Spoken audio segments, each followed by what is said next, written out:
Hello again. In this class, we are going to be concentrated on reading fiction.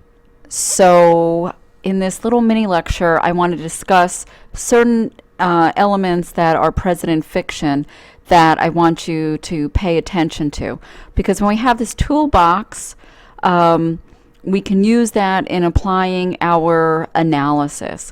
So, Composition 2 kind of goes away from Composition 1, where instead of using everyday text, this is going to be more focused on fiction. So, the idea is, why are we studying fiction? And can fiction equal truth? Well, the question, of course, is fiction, by definition, is going to be fake, right? It's a made-up world.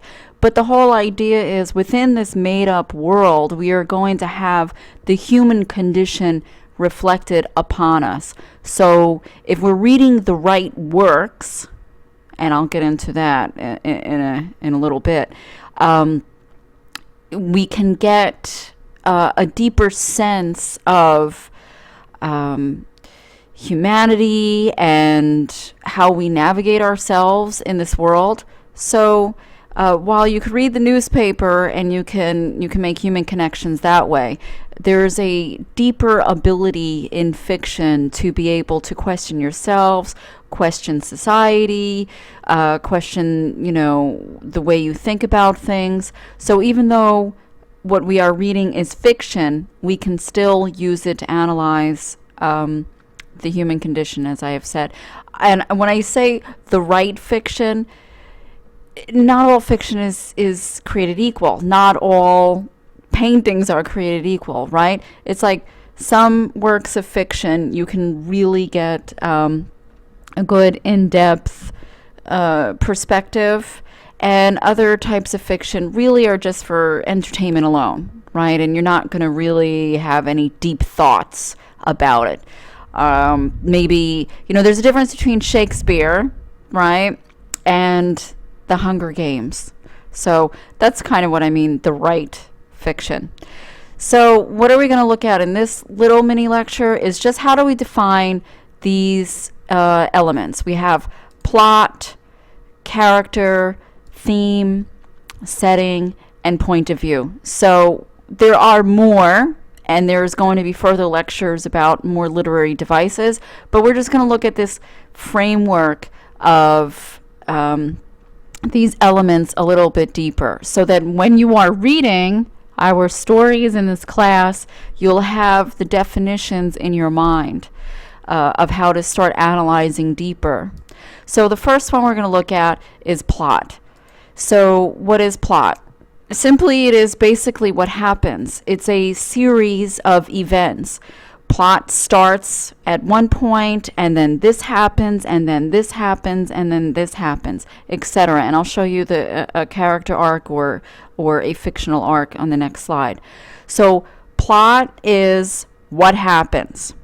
It usually revolves around conflict, and the conflict that the protagonist has. Again, another definition we will look at a little bit deeper. So here, when we see internal conflict or external conflict, plot is going to revolve around conflict, because otherwise it's not going to be an interesting story to read. If the plot revolves around internal conflict, primarily internal conflict, you're going to have it being driven more by the character. If it's going to be external conflict, it's going to be something that's on the outside of the characters. Characters don't matter as much as the external conflict. Of course, in any work of fiction, you're going to see both elements, but there's some that lean more heavily towards being character-driven and then therefore internal, and more that leans towards external. If we take, this is a movie that's out recently. I haven't seen it yet. Maybe you've seen it. But I did read the novel. It is basically a balance between these two, an internal and external conflict. So we do have it driven by the main character, right, which is Bilbo, and his internal conflict is he's being sent on this journey and he doesn't really want to go, and he's not an adventurous type, etc. But it's also external conflict because we're going to see him have all of these battles with, trolls and dragons, etc. So you can see a balance between the conflict, and the plot is what happens. One thing after another. So let's look at the next slide here. This is like a narrative arc, and you will see this in movies and also in our readings. It starts at the bottom. It's pretty, quiet, but then each plot point just builds up where things get more and more intense. You're going to have your climax is going to happen. That's like the big ending. And then you have the resolution. That's where, everything gets tied up nice and neat and not much more is going to happen. So you want to notice that this kind of arc happening in our readings, okay? And these follow all these little plot points. This happens, this happens, this happens. So let's look at characterization. This is how an author is going to show and develop the characters. We often will have two types of characters, flat or round, and we learn about these characters by either we're being told by the author or we're being shown. So good writing often should be that we're being shown how the character is instead of being told how the character is. So if we're taking a Christmas Carol and we all know the character of Scrooge, if we had Charles Dickens just right, Scrooge is a miserly old man and he's very cheap, okay? But Dickens doesn't do that. He shows us. We have this opening scene. We see Scrooge. We see his employee, Bob Cratchit, asking him for some more coal. And what does Scrooge say? I'm not giving you any more coal. What are you trying to do? Make me a poor man, etc. So we're just being shown that he is a miserly man. And we have to infer that ourselves. We're not being told that. So that's part of characterization. And as I mentioned in the previous slide, we have the protagonist and we have the antagonist. Protagonist is going to drive the action. That's the main character. And sometimes, not always, you're going to have the antagonist, which is in opposition to the protagonist, right? His opponent. So what else is flat characters around characters? Flat characters are, if you see this is John McClane. John McClane is a character that is flat. Why? Because he's not a well-developed character. He has one or two personality traits that you know of, okay? It's like you have a lazy husband or the stupid athlete or the redneck, right? It's easily definable. It's like if you have this character of a rogue cop who will go and push the edge of things and always has problems with authority, but in essence, he's a pretty decent guy and he's going to do the right thing. Okay, that's a flat character. Why? Because it could be John McClane. It could be the Mel Gibson in Lethal Weapon. He's the same kind of character, the same cop character. I think it would be also in Bad Boys. It would be Will Smith in Bad Boys. I think Will Smith was the rogue character, but he can do the right thing. So that's a flat character. A round character, and what we'll be seeing in our deeper fiction, is you can't really totally figure this character out. So this is Hamlet. If you're familiar with Hamlet, Hamlet is a very round character. In fiction, he's one of the most human, real characters you can come across, because as you're reading the story, you're not really exactly sure what he's going to do or what choices he's going to make. And that reflects us and reflects humanity, because you don't always know what a person is going to do.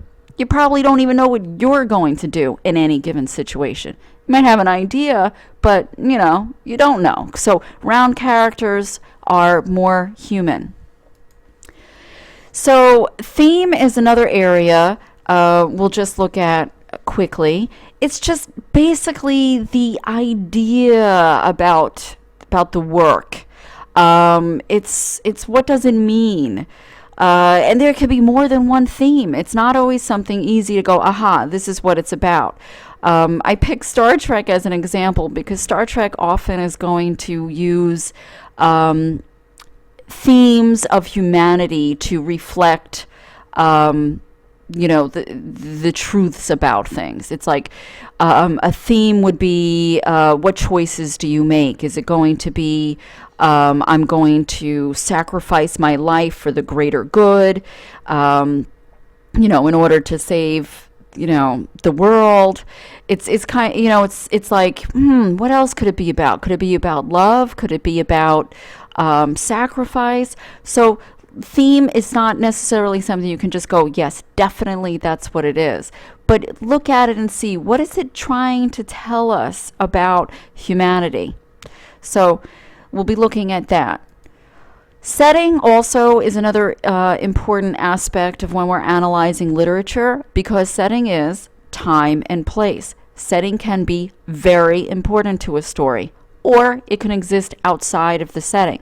So again, a new movie that's out, Django, which I have not seen, but I've read about what it is. So Django, it's an important story for the setting. What's the time and place? Well, it's taking place in southern United States, pre-Civil War. So that's while slavery was still legal, okay?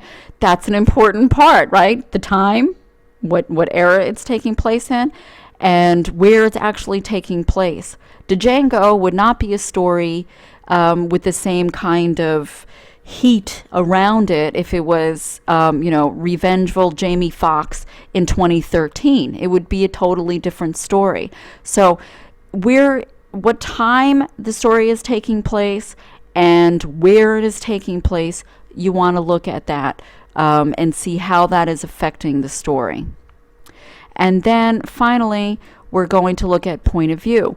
Again, very important aspect of when we are analyzing a story, because who is telling the story is important for us when we're analyzing it. So if we look at the first one, which is omniscient, that is, we're seeing everything. We're seeing into the characters' minds. The author is showing us all different points of view. So if one character is lying to another, we get to see that because we're getting inside their heads. This is going to be contrasted with first person. The first person point of view is only told through that one character. So we don't know exactly the truth, because individuals, you, me, we all will filter whatever happens through our own minds. So it's like, this is what I think, this is my point of view. If you've ever had an argument, and I'm sure you have, you can say, I can't believe this person is thinking that, right? It's like, obviously this is what happened, but the other person's looking at you like you're crazy, right? So that is first person point of view. It's really important when we're reading a story to figure out, is it being told omniscient or is it being told first person? Because if we take here, and there's plenty of movies that have point of view, that's really important, right? Fight Club is really important because the point of view is the Brad Pitt character does not exist. When we're only looking at through Edward Norton's point of view, this other person, this character exists, right? But when the point of view is switched, we find out that Brad Pitt never existed. So point of view is very important, right? There's I think what was another one? A Beautiful Mind. Do you remember that? That was a few years ago now. But we have John Nash as a mathematician who is schizophrenic, and he invents all these characters. We think it's real until the point of view changes. So that's why when you look at this, you want to pay attention to who's telling the story.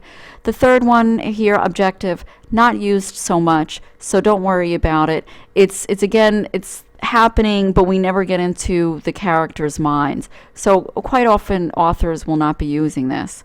Okay, so that's just a quick overview of some of the elements of fiction. I hope you've written some of this stuff down so you can refer to it as we are going to be going through our readings and analyzing. Thanks.